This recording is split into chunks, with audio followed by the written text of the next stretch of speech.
سلام. سلام. از همه دوستاش دربارش پرسیدم. هیچ کس نمیدونه چرا یهویی درسشو نیمه کار ول کرد و از دانشگاه رفت.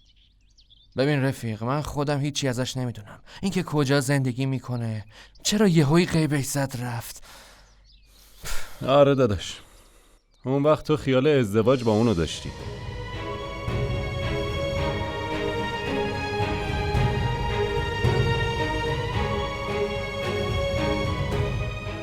آره دیگه، فکر میکردم بعد دانشگاه بهش پیشنهاد میدم. حالا چجوری میخوای پیشنهاد بدی؟ میگم پیام تو بده باد صبا، مثل قصه های قدیمی. شاید یه روزی خودش برگرده.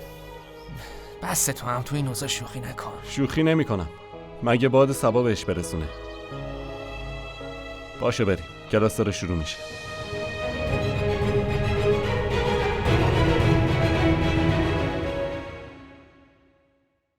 بچه‌های خوب همیشه تمیز و مرتبن.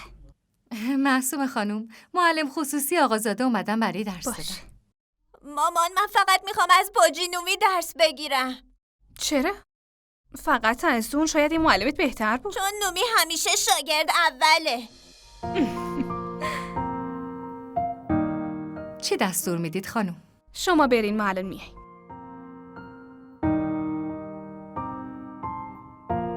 خیلی خوب، یعنی فقط میخوای از باجینومی درس بگیریم. باشه، یه کاری میکنیم. فقط یه بار ببینش. عزیزم ضرر که نداره. بالاخره بابا انتخابش کرده. نه خیرم، من نمیخوام. نمیرم پیشش، فقط باجینومی باید درس بده. ای بابا، یه بار ببینش دیگه. اگه خوشت نیومد برمیگردیم پیش باجینومی. قبوله؟ باشه، ولی اول قول مردونه بده. قول مردونه. خیلی خوب، بریم. سلام علیکم. سلام علیکم. شما معلم جدید بلالی؟ بله. فراز تویی؟ وای باورم نمیشه. کجا با ما گور شدی؟ من گم شدم یا تو؟ من و همه بچه‌های دانشگاه کلی دنبالت گشتیم، ولی یهویی انگار ناپدید شده بودی. آره، یهویی حال پدرم بد شد. متاسفانه سکته کرد. واقعا متاسفم. بعدش به خاطر آرزوش درسم و ول کردم و رفتم سر خونه زندگی. حالا دیگه خوشحالم. مامان، استادم خیلی خوبه. اون واقعا مهربونه. منم خیالم راحته. بابا تصمیم درستی گرفته. و راستی بلالم از شاگردای محبوب من. واقعا؟ بفرمایید. بلال بیا بشین پیش من. بیا. بلال تو درس ریاضی خیلی خوبه، دقیقاً مثل خودت. واقعا؟ من هنوز یاد اون روزیم که سمیه خانوم آبرومو برد. آدم هر چقدرم که بگه براش مهم نیست، ولی وقتی جلوی جمع خجالتش بدن دردش برای همه یکیه.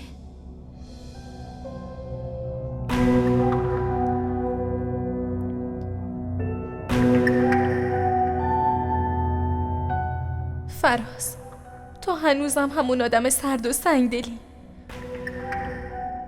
درست میگفتن، تو هیچ وقت عوض نمیشی.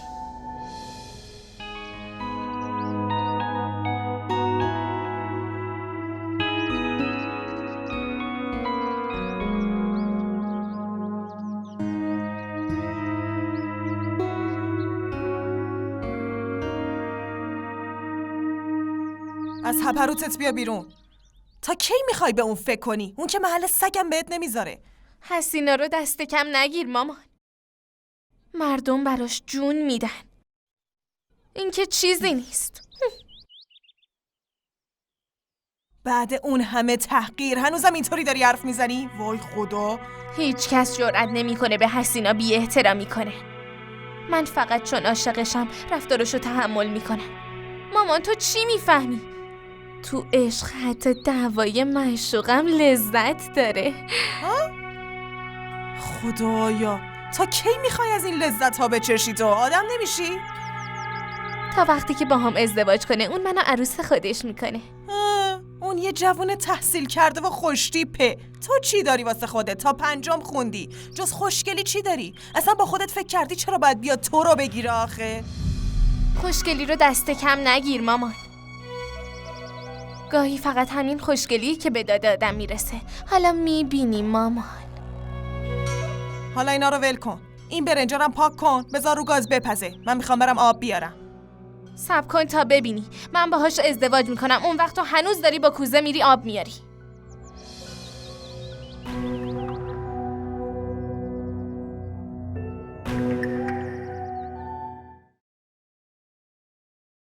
معذرت میخوام ولی نمیتونم قبول کنم.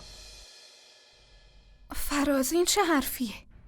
اگه شهریه نگیری خونه زندگی چجوری میچرخه؟ معصومه من که گفتم شغل دارم، تو مدرسه بلال تدریس میکنم. ولی احمد همچین چیزی رو قبول نمیکنه. من خودم ازشون معذرت خواهی میکنم. عذرخواهی؟ برای چی؟ احمد سلام علیکم آقا احمد. من فرازم. داشتم به معصومه خانم میگفتم که نمیتونم بابت درس دادن پول بگیرم، چون ما با هم به یه دانشگاه میرفتیم. در واقع همکلاسی بودیم. برام درست نیست که در این بابت ازشون پولی بگیرم. میدونین، امیدوارم متوجه منظورم بشین. بفرمایید. بله. ببینید آقا فراز، من فکر نمی کنم این موضوع اونقدر مهم باشه. شما اومدین به پسرم درس بدین و طبیعیه که دستمزدتون رو کامل و سر وقت بگیرین. ولی آقا احمد من واقعا این کارو درست نمیدونم. همون جوری که به نظر شما بی‌ادبانه است برای منم خوشایند نیست. پس بهتر حرفه‌ای بمونیم. بفرمایید ادامه بدیم. میتونید شروع کنید.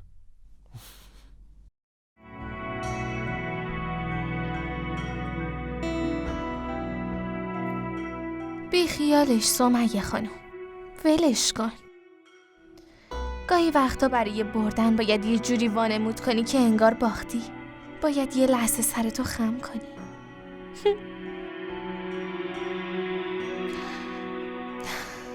حالا میبینی.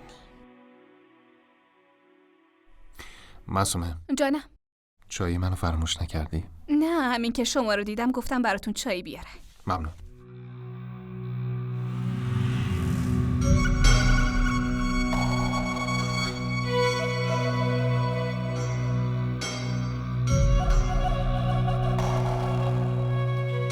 فایده درس خوندن همینه دیگه. آدم راحت میتونه بین پول داره بشینه و حرف بزنه. مثلا اینو نگاه. اصلا نمیخوره که از دهات خودمونه. با اینا که نشسته انگار خودش از پول داره یه بالا شهره. البته حسینا هم کم کسی نیست. دلش خیلی بزرگه. پول که چیز خاصی نیست. امروز دست یکی و فردا دور میزنه میره سمت حسینا.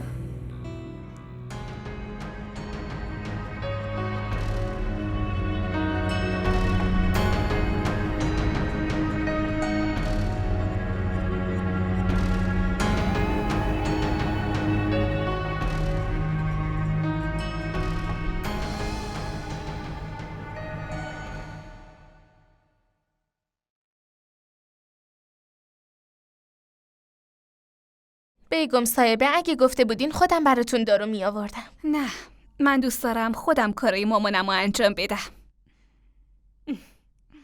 واقعا دختر خیلی خوبی هستی. همه چی رو با مسئولیت انجام میدی. همه چی یادت میمونه. آخه چطوری یادم بره؟ یه بار یادم رفت نزدیک بود همه خانواده از بین برن. وای، مگه چی شده بود؟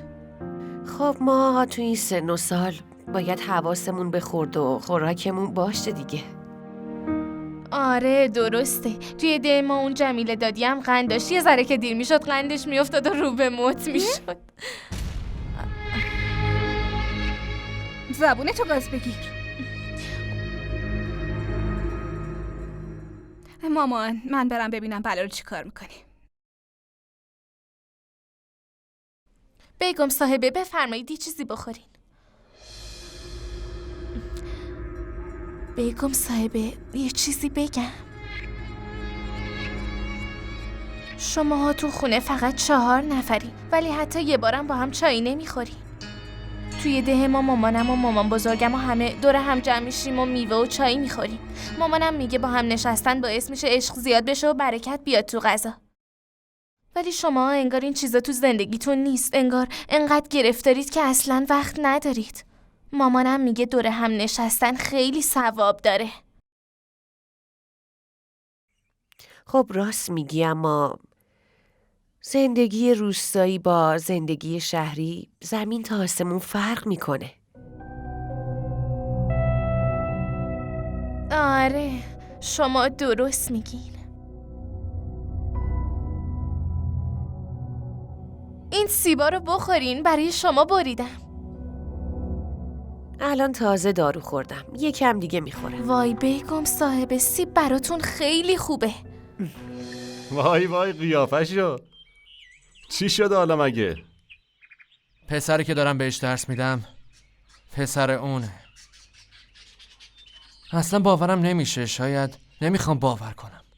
ببین رفیق، با اون سرعتی که تو میرفتی معلوم بود به مقصد نمیرسی. از اولش هم عجول بودی. بی خیال بابا. ولی خوشحالم که معصوم از زندگی الانش راضیه. پس خودت چی؟ خوشی تو چی شد؟ خوشی اون یعنی خوشی من. بس دیگه، زیادی احساسی شدی. ببین اون دختری که هفته پیش با خواهرتینا رفتیم ببینیمش، یادته؟ دارن برات جورش میکنن تا با هم ازدواج کنی. نه بابا، اون روز منو گول زدن بردن اونجا. خودتون که منو میشناسید، من دیگه علاقه‌ای به ازدواج ندارم. بس کن دیگه، نکنه میخوای سر پیری تنها بمونی؟ تازه یتیمم میشی. آخه بزرگترها از قدیم میگفتن اگه آدم زیادی تو گذشتش گیر کنه حالا هواش مثل بچه یتیم میشه، مثل تو. بس کن دیگه بابا، من دارم میرم، خدافظ. بی خیال، چرت و پرت گفتم، وایسا. نکنه خانم تو رو از روستا آورده اینجا که همین جوری بیکار وایسی اونجا؟ نه بابا، اگه تو بگی من میرم یه چرخی میزنم. حسینا، اگه یه ذره زبونتو کنترل کنی خود الماسی به خدا. سمیه خانم، اگه بخوای دل یکی رو جادو کنی چی کار میکنی؟ خب تو دل کیو میخوای جادو کنی؟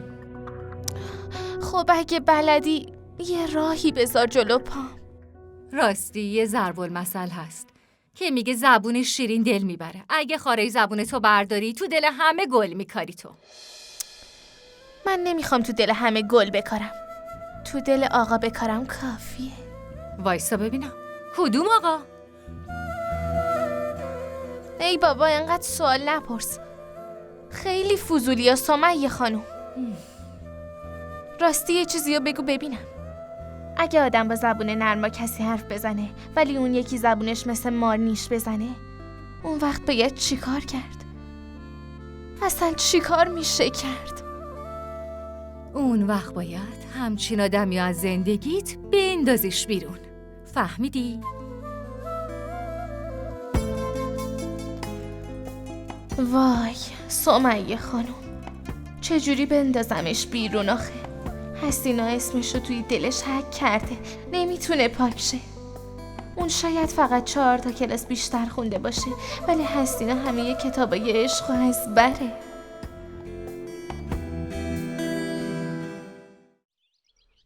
یعنی تو حرف منو نمیخوای گوش کنی؟ میخوای همینجوری مجنون بمونی؟ تو یه نگاه به سر تا پای من بنداز. من کجام به مجنونا میخوره آخه؟ از وقتی تو رو دیدم هر روز یه آرزوم برآورده میشه. حرف منو گوش کن پسر، ازدواج کن.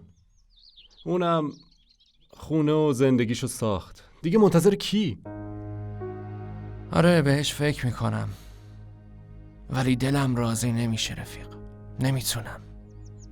ببین عزیز من، اگه دلتو فقط بذاری واسه قصه خوردن دیگه شادی رو کی تجربه میکنی؟ تازه میدونی اگه یکی تو عشق شکست بخوره و بمیره روحش تا ابد تو دنیا سرگردون میمونه. میفهمی؟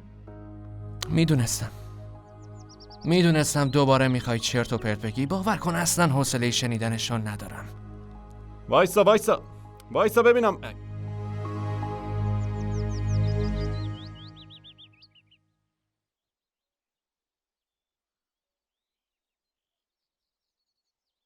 تو چرا اینجا خوابیدی؟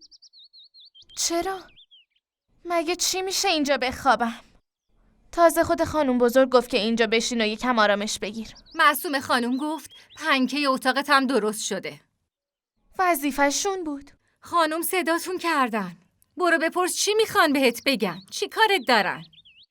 ای خدا، اینم شد کار. خودم برم بپرسم چی کارم داره؟ من حال دویدن و خسته شدن ندارم. اصلا این شهری‌ها رو نمیفهمم. مگه به مهمون این همه کار میدن؟ خوبه همیشه گفتن مهمون حبیب خداست. آخه این چه رفتاریه با مهمون؟ حسینا خانم، تو اینجا مهمون نیستی یا خدمتکاری؟ خدمتکار حسینا هیچ وقت خدمتکار کسی نیست. فقط دلش پیش خانم بزرگه. همین واسه همین 2 کلمه از حرفشو میشنوه. وگرنه حسینا اهل گوش دادن به کسی نیست. تشریف میبرید یه تاکسی صدا کنم؟ نه خیر، برو، خودم میام.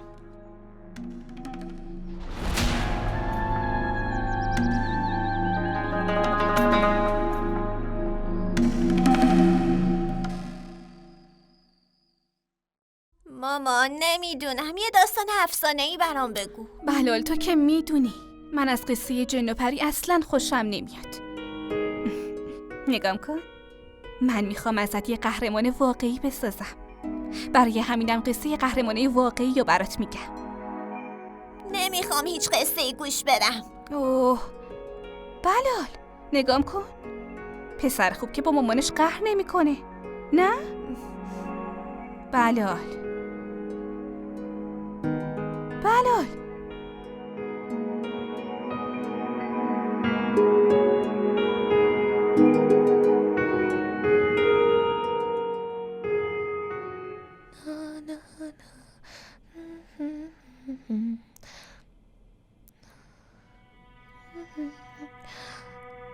سمیه خانوم، یه چیزی بگم. دارم لباسا رو اتو میکنم.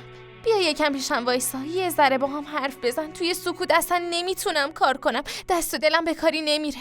من که نمیفهمم چه جوری انقدر حرف میزنی و سرت نمیره. سمیه خانوم، بله. من هر چی میگی گوش میدم و خسته نمیشم. پس تو چرا از حرفای من خسته میشی؟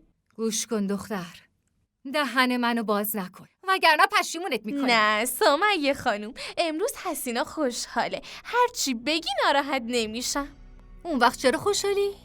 از امروز به بعد میخوام همیشه خوشحال باشم. یه چیزی بگو، اگه یکی رو دوست داشته باشی باید چی کار کنی؟ درست حسابیش ازدواج میکنه. اون وقت واسه ازدواج باید خواستگار بیاد. ولی مشکل اینجاست که کی اینجا هست که بیاد خواستگاری من؟ کاش میدونستم اون کیه. والا منم نمیدونم که حاضر تو رو بگیره. یعنی فقط برای ازدواج باید خواستگار بیاد، درسته؟ آره، روالش همینه دیگه. اینه که موضوع رو سخت میکنه. من که اینجا هیچ بزرگتری ندارم که بتونن ازم خواستگاری کنن. اگه میدونستم این بلا سرم میاد، مامانو هم با خودم به شهر میآوردم. این مغز شیطونه تو داره باز به چی فکر میکنه؟ به نظرم حسینا باید خودش واسه خودش خواستگار جور کنه. از خندت معلومه یه دونه ماهش هم انتخاب کردی برای خودت. سمیه خانوم، خود حسینا ماهه. اون ماهی که همیشه میدرخشه. خب همون جوری که میدرخشی لباسا رو هم خوب تو بزن. فهمیدی؟ سمیه خانوم، حتما این لباسا رو با این نوتو برات صاف میکنم. همین فردا پس فردا قراره که بریم. امروز اتو میزنی، فردام عروس میشی.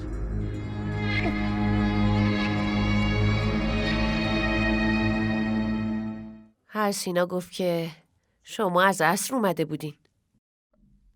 بله مامان، با معلم بلال یه جلسه کوچیک داشتم.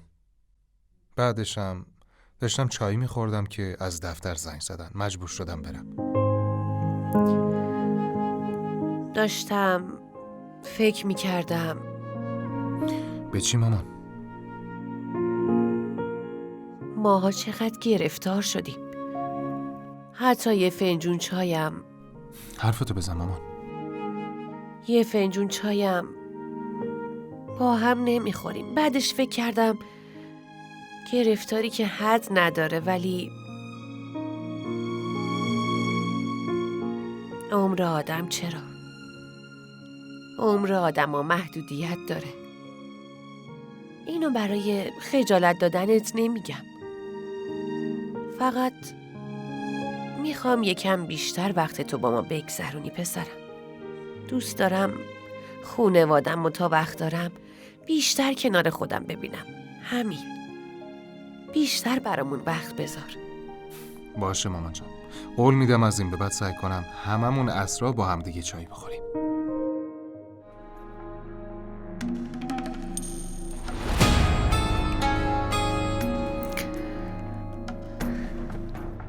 شب بخیر. شب بخیر.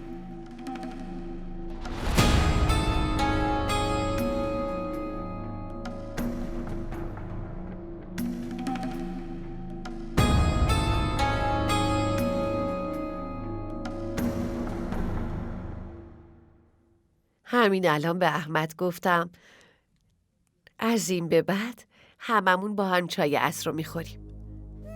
خانوم بزرگ کار خیلی خوبی کردین.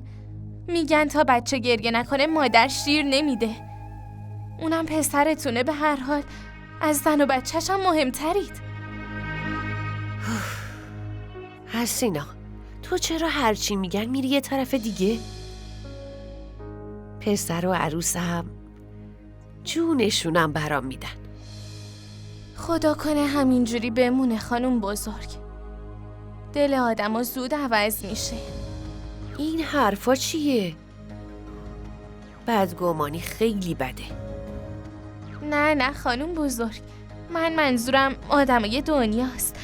آدمای دنیا یه ذره اینجورین و یه ذره اونجورین دیگه، وگرنه خانوم بزرگ شما و آقا خیلی خوبی. خیلی ممنونم. بیایید این شیر رو بخورید، برای شما آوردم. همین الان گرمش کردم.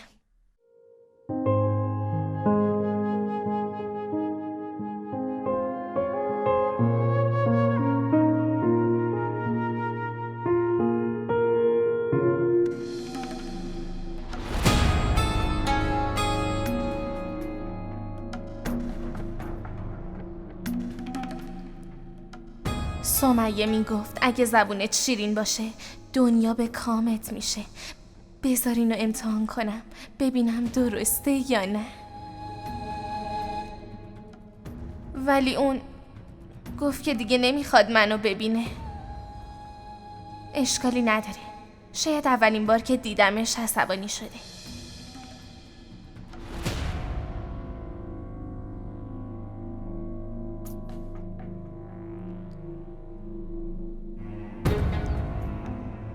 تازه من امروز درست حسابی به خودم نرسیده بودم.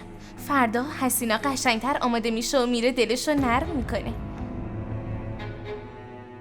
بهش میگم هیچ کس اندازه من دوستت نداره.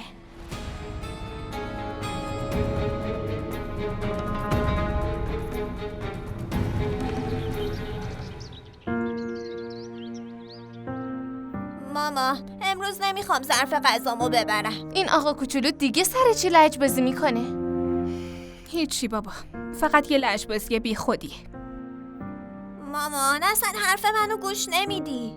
باشه بگو ببینم چی داری میگی که من نمیشنوم؟ مامان همه ی دوستام یه کتاب دارن به اسم فیری هنز. اونا میگن قهرمان واقعی وجود نداره. هستن پسرم، اگه کتاب درست حسابی خونده بودن خودشون میفهمیدن. البته باید بگم معصومه خانم، بعضی وقتا بد نیست که به حرف بچه‌ها گوش بدی. اصلا تو میدونی این داره چی میگه؟ نه دقیق، فقط یه چیزی راجع به کتابا فهمیدم. آره همه بچه ها قصه جن و پری و شاهزاده گوش میدن. مامان من اصلا وای معصومه خانم، فقط همین مگه چیه؟ من خودم بچه بودم عاشق قصه جن و پری بودم، خیلی خوشم میومد. پس تو قصه جن و پری بلدی؟ حسینا داره دیرش میشه، برو ببین دوستت اومدی یا نه. زود باش. خدافظ.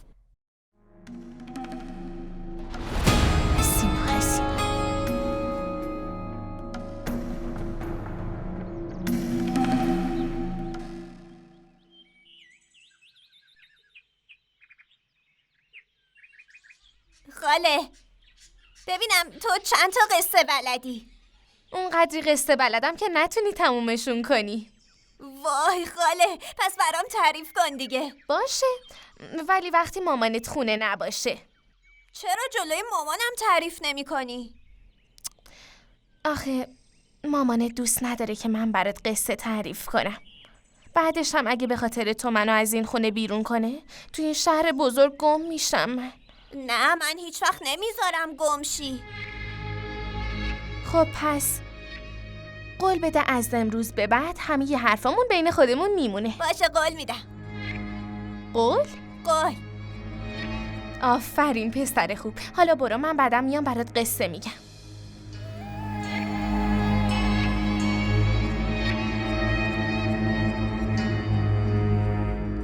وای حسینا، وقتشه که بیاد. زود باش برو.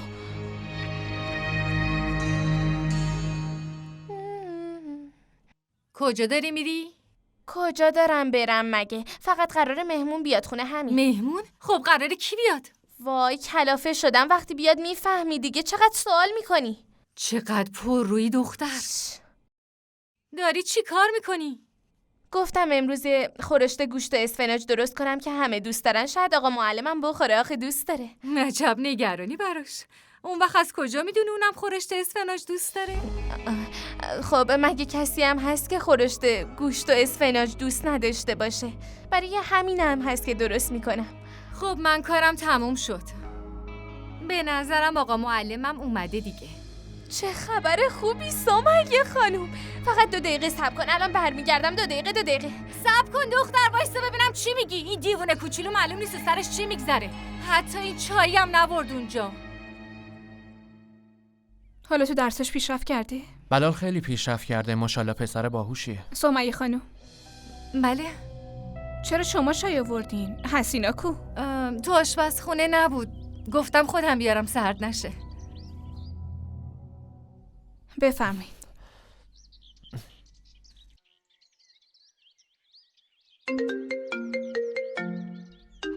ببخشید، چایتون رو میل کنی، الان برمیگردم. باشه. الو.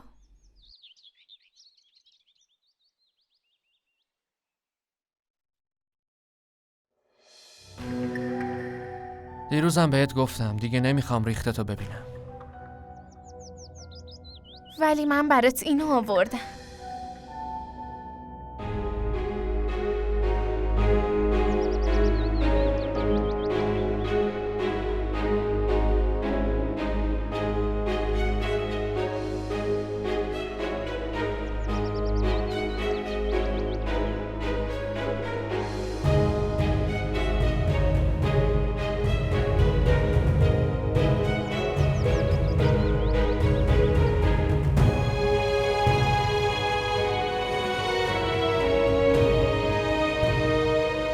حالا بگو، همین اندازه تحقیر برات بسه یا بیشتر لازمه تا آدم بشی؟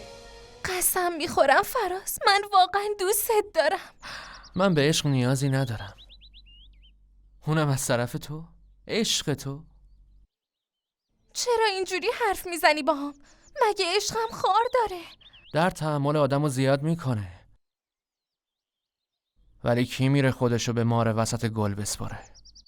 یعنی داری میگی من مارم؟ نه، من نگفتم ماری، چون حتی مار بودنم یه اصولی داره.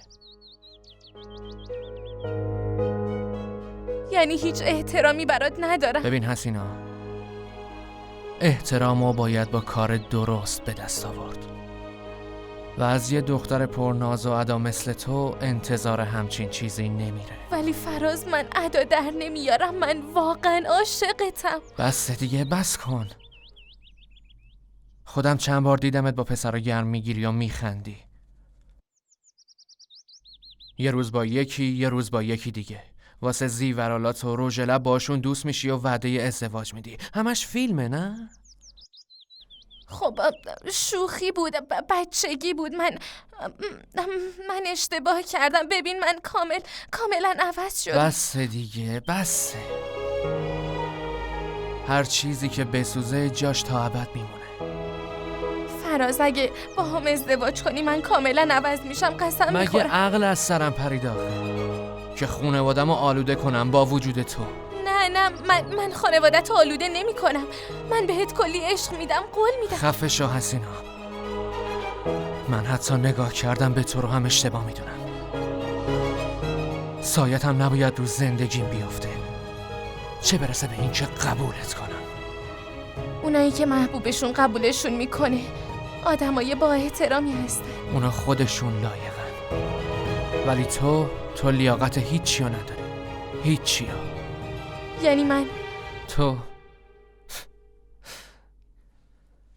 تو از نظر من هیچی نیستی. یعنی من هیچ ارزشی برات ندارم. چرا داری؟ ولی زیادی بی غیرتی تو وجودته. حداقل اونایی که یه ذره با غیرتن چطور جرأت میکنی؟ یه نفر رو انتخاب میکنن و همونجا میمونن، نه مثل تو که از این خونه به اون خونه سرگردونی. آره تو فاحشه، خودت هم خوب میدونی چی دارم میگم. تو به چه حقی منو فاحشه صدا میکنی؟ آره راست میگی، به نظرم اشتباه گفتم. من چطور میتونم بهت بگم فاحشه؟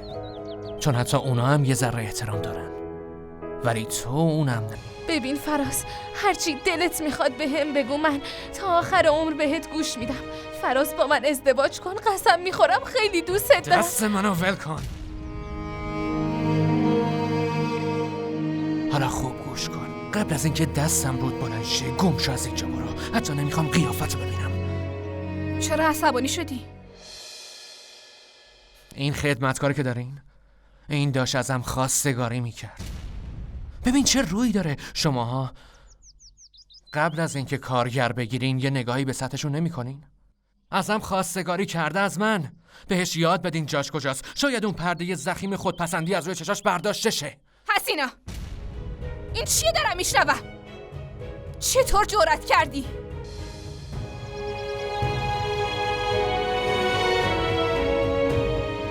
حسینا برگرد. هنوز حرفم تموم نشده که داری میری. بله معصومه خانم.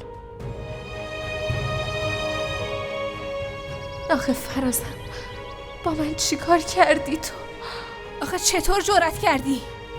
خانم من آدم باید قبل از هر حرفی یادش باشه کی و کجای دنیاست.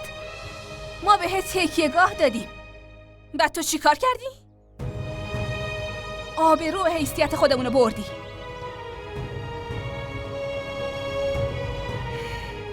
میفهمی چه اشتباهی کردی؟ آره؟ همین حالا از فراز عذرخواهی کن. ببخشید آقا فراز، یادم رفت حد و حدود خودم رو بدونم. خیلی خب باشه قبوله، ولی از امروز به بعد فقط با همسطهای خودت در ارتباط باشی بهتره.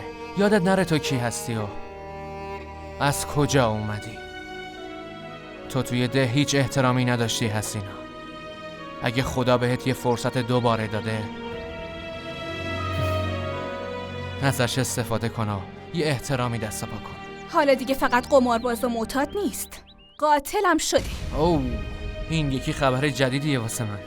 حسینا پس واقعا باید خودتو عوض کنی تا مردم گذشته‌تو فراموش کنن و بتونی یه خونه زندگی درست بسازی.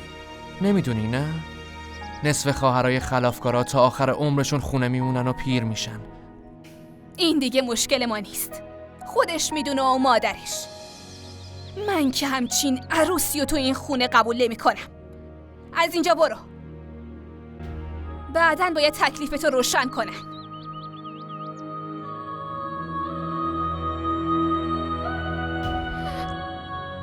واقعا ازت عذر میخوام. اشکال نداره، فراموش کنین. چی شده؟ تو مگه دیوونه شدی دختر؟ الان با من حرف نزن سمیه خانوم، حال خودم هم خرابه. یه خدمتکاره، ببین چه نازنازی شده. مثل خانومای خونه شده. چیه اینجوری زل زدی؟ دلم میخواد خرخرتو بجوام. راستشو بگو، چی کار کردی که معصوم خانوم اینقدر ازت شاکیه؟ من خودمم عصبانیم. به عصبانیت تو کاری ندارم، به عصبانیت معصوم خانوم کار دارم. تو که خودت انقدر داری هرس میخوری خودت برو ازش بپرس. حسینا، از آسمون بیا پایین. اینقدر ناز نکن، خانومای خونم اینجوری ادا در نمیارن. یه لحظه فکر کن من خودم خانوم این خونم. میدونی چیه؟ فکر کنم تو واقعا دیوونه شدی. آره من دیوونه شدم. کسی بهت نگفته با دیوونه در بیافتی ضرر میکنی؟ گم شو بابا، حال ندارم باید بحث کنم. خاله امروز مامانم کلاس رو تعطیل کرده، میای برام قصه فعلا بگی؟ نمیدونم. حالا از جلوی چشام دور شو. حالا چی کار کنم؟ اون دعوات با معصوم خانوم بوده، چرا عصبانیت تو سر بچه خالی میکنی؟ به من چه؟ بچه‌شه دیگه. گوش کن، برو یه جوری درستش کن وگرنه بیگم صاحبه میفرستت ده. حسینا واسه برگشتن به ده نیومده اینجا. ولم کن سمیه خانوم. گوشیو بده، میخوام به مامانم زنگ بزنم. وای چه سری نرمیشی و رنگ عوض میکنی وقتی کارت گیره. بیا بگیرش. حتی ظرفارم همینجا ول کرده. خیلی متاسفم معصومه. تقصیر من بود که این شلوغ بازی‌ها پیش اومد. نه فراز، همش تقصیر حسیناست. آدم نباید اینقدر از کنترل خارج شه. از همون اولین باری که دیدمش حس می‌کردم یه چیزی ته دلش خرابه. خوب شد خودش گندشو در آورد. گند؟ منظورت از گند چیه؟ همین دیگه. تو ده معروف بود به گندکاری. با پسرها دوست میشد و پولشونو میخورد. اگه اینطوری پیش بره بین خدمتکارا یه موج فساد درست میشه. معصومه، واسه همین میگم هرچی زودتر از شرش خلاص شی بهتره. اون عین داداش قاتلشه. فکر نکنی فرق داره، خیلی خطرناکه. خیلی. من امروز با مامان حرف میزنم. همچین دختر فتنه‌گری نباید تو خونمون بمونه.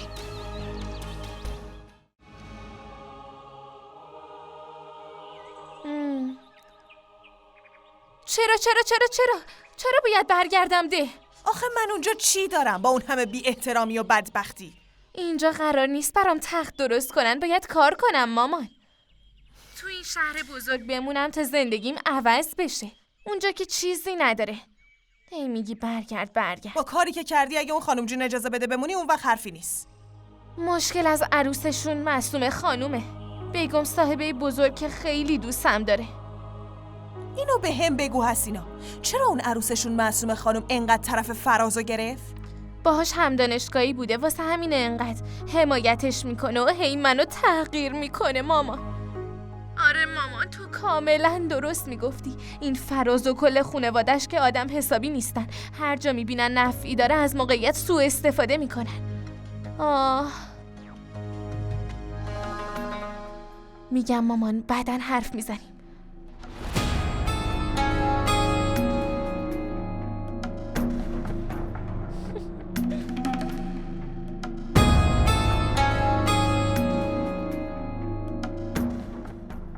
آقا کوچولو بیا این آب میوه‌تو بخور. نمیخوام. بخور دیگه. آقا کوچولوی لجباز، من نمیخوام برگردم ده. بفهم دیگه. آقا کوچولو، میدونستی این جنا دوستای صمیمی آدم زیاد دارن؟ ولی دوستان میگن جن و روح آدما رو میکشن و بچه ها رو میبرن. نه بابا، همه جنا که مثل هم نیستن. بازم بگو دیگه چیا میدونی؟ پریام خیلی خوشگل و نازن. نه، من عاشق داستانای ترسناکم. لطفاً برام داستانای ترسناک بگو خاله. باشه، الان برات یه داستان جن و پری تعریف میکنم. این که نمیتونه واقعا قهرمان بشه. به قول خودش بیارزه است.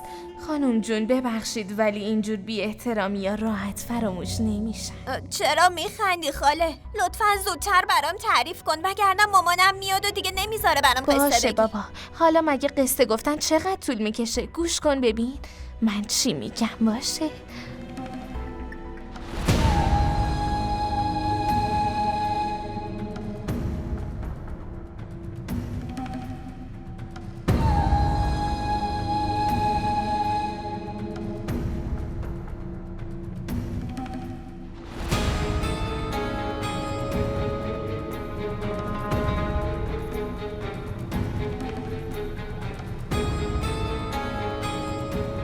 باشه بعدم بهت زنگ سلام می‌زنم. علیکم آقا.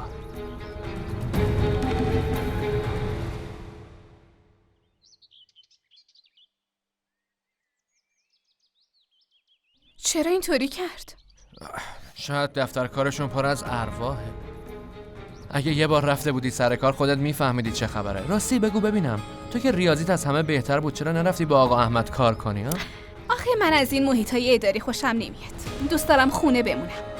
منتظر شوهرم باشم حس خوبی داره. باور کن. باشه قابل درکه.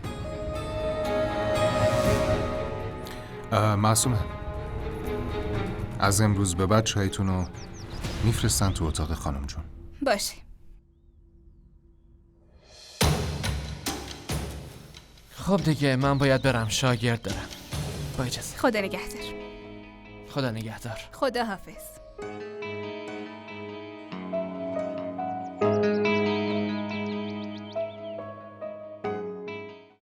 خب حالا بگو ببینم قصم چطور بود؟ خیلی خوب بود ولی من ترسیدم. مامان راست میگه. نباید بچه‌ها داستان ترسناک گوش بدن، شب خواب میبینن. ای بابا، اگه اینطور بترسی که دیگه نمیتونی قهرمان بشی. نه خیر، قهرمان اونایین که حق همه رو پس میگیرن. ولی تو هیچ وقت نمیتونی قهرمان بشی، چون از داستان جنو معلمت میترسی، از تاریکی هم میترسی. میدونی من وقتی همسن تو بودم چقدر شیطونی میکردم؟ تو دهمون درختای بزرگ و بلندی داشت که من ازشون بالا میرفتم و میوه همه همسایه ها رو میچیدم. چقدر کیف میداد. ولی داییم میگفت دزدی کار بدیه و گناه بزرگیه. ای بابا، دزدی دیگه چیه؟ خدا این دنیا رو واسه ما ساخته. هرچیو که خوشت میاد باید برداری. هرچی هم که خوشت نمیاد صاف به طرف بگو که نه این خوب نیست. یعنی دعوا کنی؟ نه یعنی اگه از چیزی خوشت نیومد باید صاف بگی مثل یه قهرمان. ولی تو نمیتونی این کارو بکنی. دلت مثل یه گنجیشکه. نه من میخوام قهرمان بشم، یه سوپر هیرو. دیگه از هیچی هم نمیترسم. از فردا هر روز برام قصه بگو، قول میدم که نترسم. چی شده؟ وقتی چای میخوردی خیلی ساکت بودی. حتی جواب سوالای معصومه هم سرسری میدادی. مامان یه چیزی هست که باید بهت بگم ولی جلوی معصومه نمیشد، چون بدون فکر کردن حس میکنم عکس‌العمل احساسی از خودش نشون میده. بگو عزیزم، شاید من بتونم راهنماییت کنم. اون فراز که معلم بلاله هم دانشگاهی معصومه بوده. خب چه اشکالی داره؟ اشکالی که نداره ولی به نظرم چون معصومه از قبل میشناساتش زیادی بهش رو داده. البته من اینطور فکر میکنم. این اصلا درست نیست. دقیقاً حرف منم همینه. معصومه باید حرمت این خانواده و این خونه رو نگه داره. لطفاً باهاش حرف بزنید. باید متوجه بشه مامان، بهش بفهمونید که فراز فقط یک کارمنده نه بیشتر. درسته. قبول دارم که اونا هم دانشگاهی بودن، از یه طبقه اجتماعی هن. بهتر هم دیگر رو میفهمن، ولی اینکه معصومه اینجوری بین خدمتکارا دخالت کنه مامان اصلاً کار درستی نیست. اصلاً به نظر من کار درستی نیست.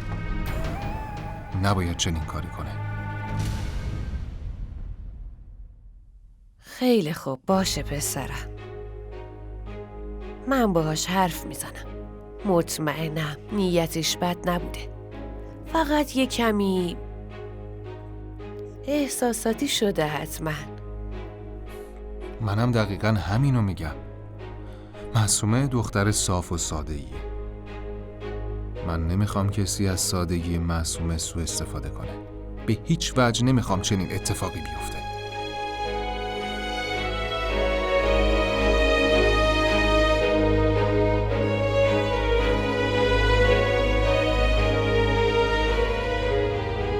ببین خودت خواستی ها. یه وقت نری از دستم پیش مامانت شکایت کنی.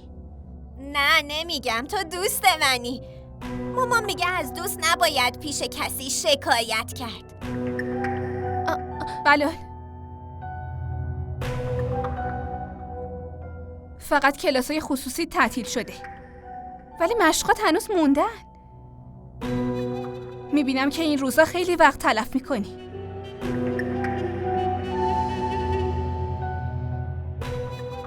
کتاباتو در بیار.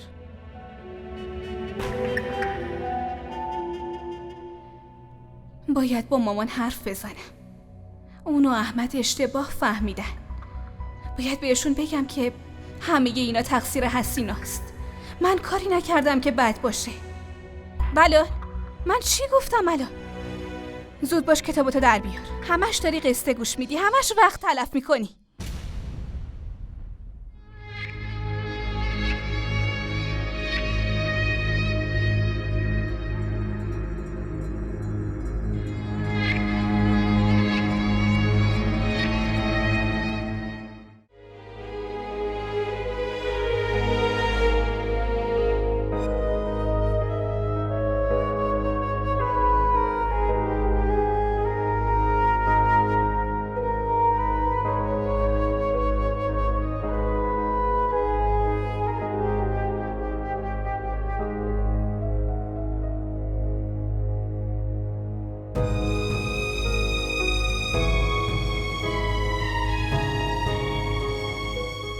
حسینه جان.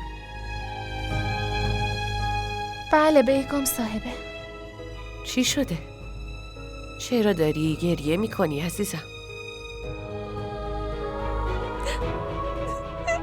نمیخوای حرف بزنی؟ یه چیزی بگو. چی بگم براتون خانم جون؟ معصومه خانم خیلی منو تحقیر کرد. معصومه خانم؟ مگه چی بهت گفته؟ بیگم صاحبه چی بگم، این معلم فراز نمیتونه ببینه که شما حسینا رو دوست دارید. مگه فراز با تو چه مشکلی داره؟ بیگم صاحبه اون با ما دشمنی داره. علت دشمنیش چیه؟ بیگم صاحبه اون اهل ده ماست. یه مدت توی ده به من علاقه‌مند شده بود. منم صاف پوست کنده ردش کردم. اونم توی ده اونقدر جلوی همه آبرومو برد که نگو و فقط تماشا کرد. بعدش هم باز پدرشو فرستاد خواستگاری من. مامانم قاطع گفت نه. از همون موقع تا الان دنبال تلافیه.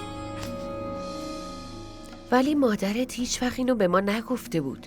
بیگم صاحبه ما رعیت و گفتن این چیزا برامون آسون نیست. شرممون میاد، ما هم یه ذره آبرو داریم دیگه.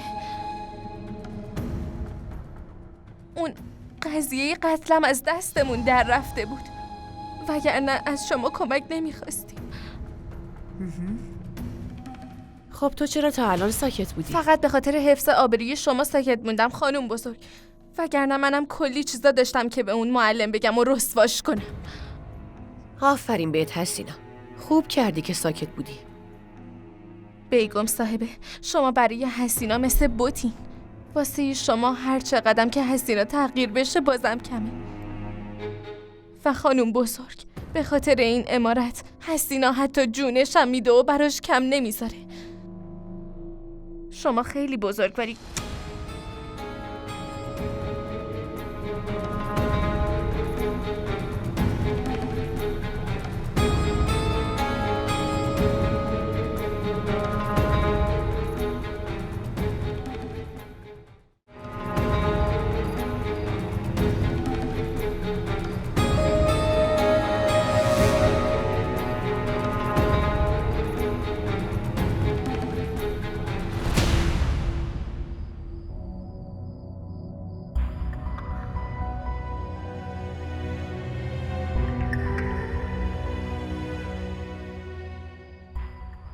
اگه 4 کلاس بیشتر درس میخوندم الان عین فراز قاطی کله گنده ها بودم.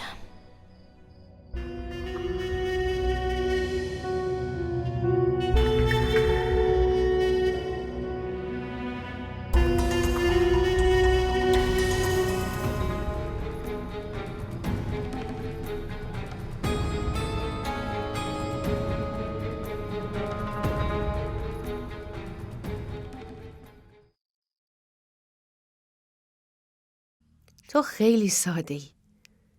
مهربونم هستی. و خوشحالم که اهل راستی و صداقتی.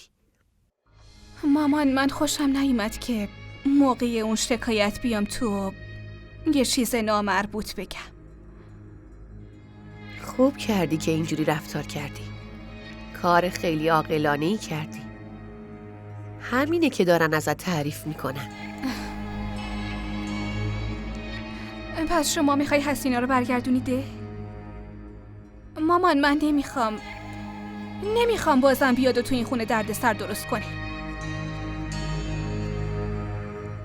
معصومه، یکم با خون سردی فکر کن.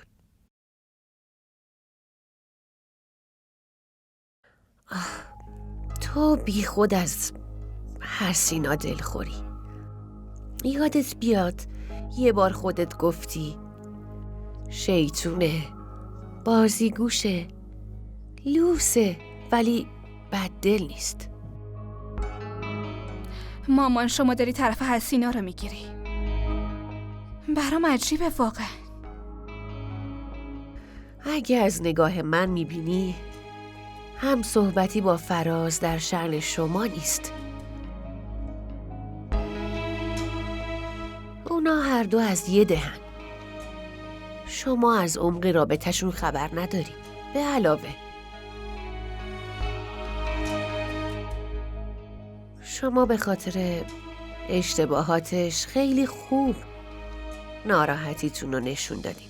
به نظرم دیگه لازم نیست بیشتر از این پیگیری کنیم. بی خودی کشش نده معصومه. اینطوری خیلی بهتره. ولی مامان اگه جلوشو نگیریم ممکنه دوباره یه کاری بکنه. عقلش که درست کار نمیکنه. فراموش نکنین که اون فقط یه خدمتکاره، نه بیشتر. یادآوری حد و حدودش وظیفه منه. منم همینو میگم مامان. نه، تو همینو نمیگی معصومه. تو فقط از سر عصبانیت داری با سرنوشتش بازی میکنی. فرستادنش به ده کار سختی نیست، ولی اگه اونجا یه بلایی سرش اومد تو مسئولیتش رو قبول میکنی؟ مسئولیت زندگی اونو قبول میکنی؟ باشه، هرچی شما بگین. نه، من دستور نمیدم معصومه. فقط دارم بهت نظرمو میگم. اگه تو میخوای بفرستیمش ده باشه. نه مامان، منظورم این نبود. حق با شماست. من مخالفتی ندارم.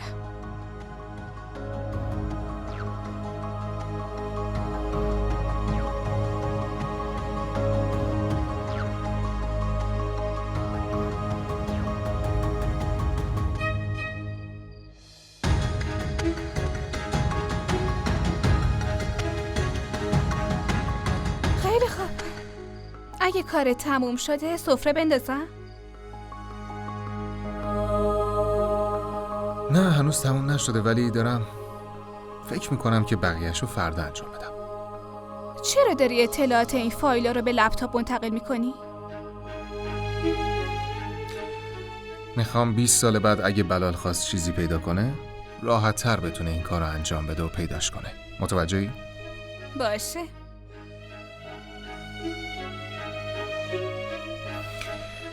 پس این فایلا پیش تو بمونه، بقیه‌ش هم بمونه برای فردا.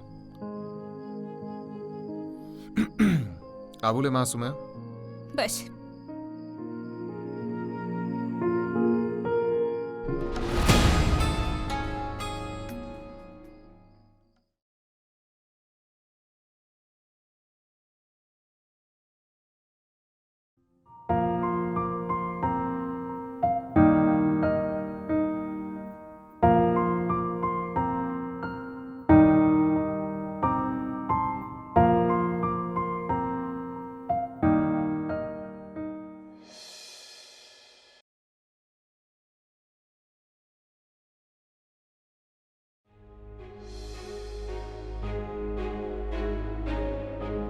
حسینا تو اینجا چی کار میکنی؟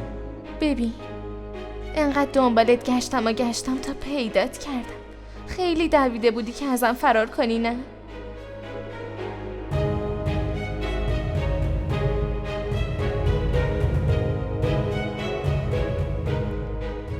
ببین فراز، هرچی دلت میخواد بهم بگو، ولی من تا آخر عمر به حرفات گوش میدم. فراز، با من ازدواج کن، به خدا من عاشقتم. دستمو ول کن.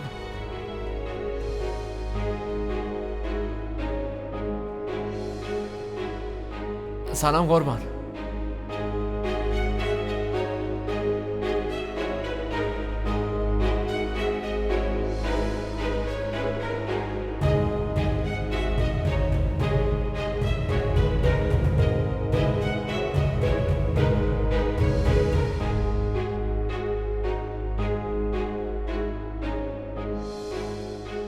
آقا احمد از اون فئودال است.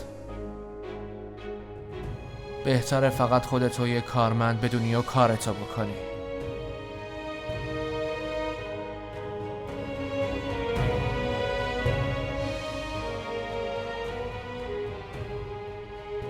باید خاطرات گذشته رو فراموش کنم.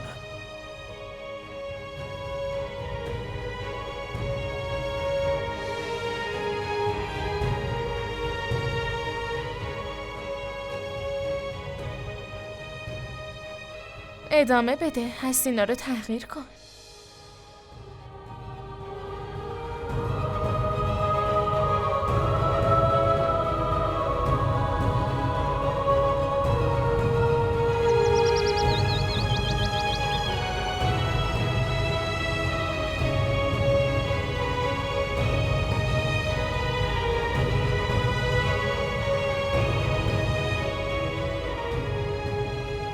اینو من همینجا گذاشته بودم. پس کجا رفته؟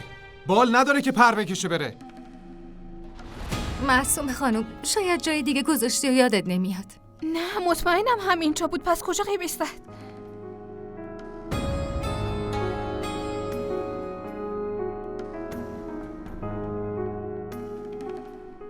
چی شده؟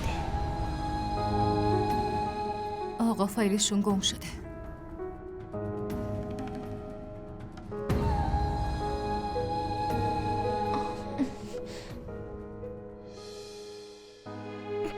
کجا داری میری؟ من همینجا گذاشته بودم.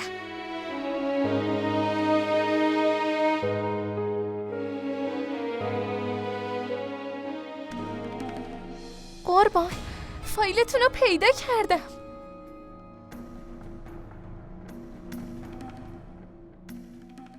بیا تحویل بگیر.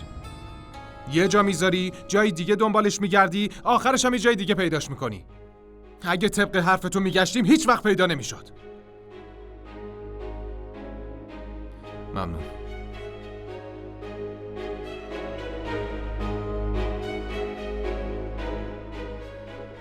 من مطمئنم که همونجا گذاشته بودم. عیب نداره، قصه نخورید معصومه خانم.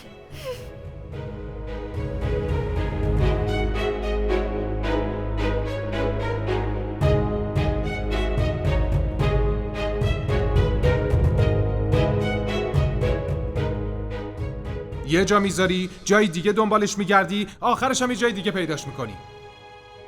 اگه طبق حرفتون میگشتیم هیچ وقت پیدا نمیشد. بلال، چی کار داری میکنی؟ اینقدر تکون نخور. داری وقتمو تلف میکنی. بابا قراره بیاد، باید براش آب میوه درست کنم. بقیه کارو خودت بکن. ناهارش هم بذار تو کیفش. نمیشه مدرسه نری. از غذای تکراری هم خسته نمیشه. چشم معصومه خانم.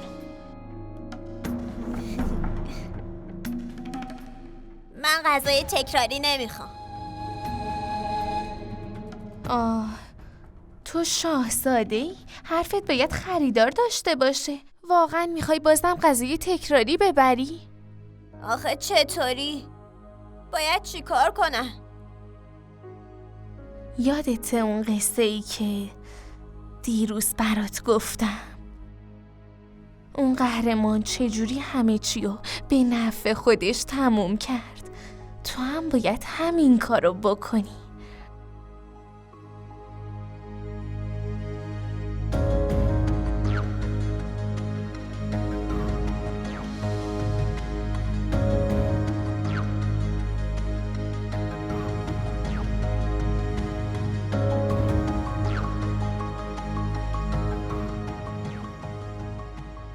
مامان من امروز کتلت نمیبرم، میخوام یه چیز تازه ببرم. عزیز دیگه دلم، از غذا خسته امروز شدم. ببرش، فردا برات یه چیز دیگه درست میکنم. نه بله تو هم خیلی لجبازی ها.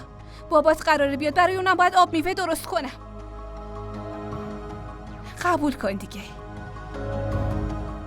سمیه خانم کجاست؟ پس چرا نمیاد که کمکم کنه؟ بله معصومه خانم، فقط بگین چی کار کنم. سمیه خانم توی اتاق خانم بزرگی. باشه منم این مایه رو آماده کردم، زود اینو باهاش فرنج توست درست کن. بدو درستش کن، زود باش. چشم. آفرین. مامان من از دست خدمتکار غذا نمیخورم. بلال چرا اذیت هم میکنی؟ من باید برای بابام آب میوه درست من کنم. فقط دستپخت تو رو میخورم.